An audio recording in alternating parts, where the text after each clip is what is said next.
everyone, welcome back to my channel. So today's topic is procrastination.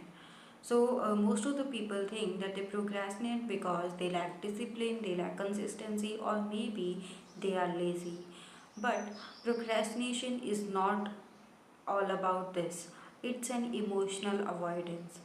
So whenever you avoid something, whenever you delay any task, you are not just delaying the task, you are avoiding the feeling that doing the task will make you fail.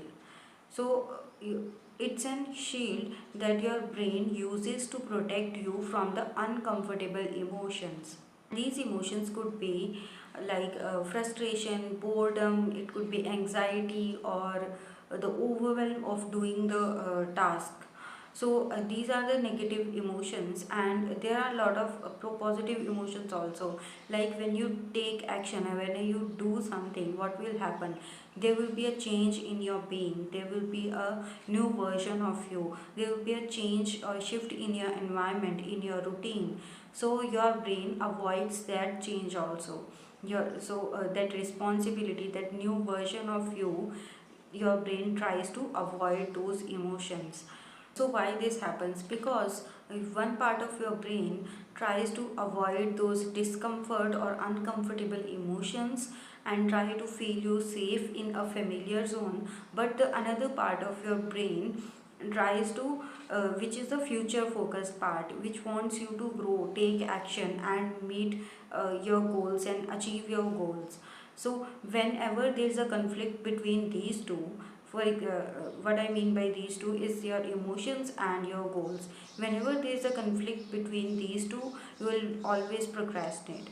So if you want to work, if you want to be consistent, if you want to achieve your goals, if you want to stop procrastinating, what you have to do is you have to align your emotions and your goals.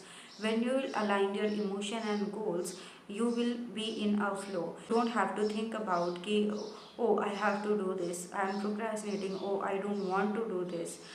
Your those feelings would not be there. So what you have to do is just align your emotions and your goals.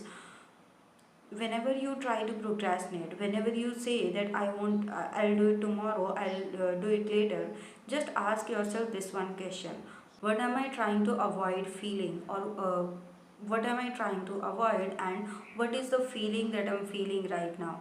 What is the emotion that I'm feeling right now? So whenever you will particularly name that emotion will itself loses its power. So next time whenever you procrastinate or delay something, just don't blame yourself for being inconsistent or lazy.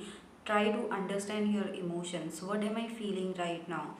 And when you stop avoiding that feeling, at that point of time you will stop avoiding to delay the tasks or will delay your actions, and that's where everything will start changing in your life. So I hope this was helpful, and I will see you in the next video.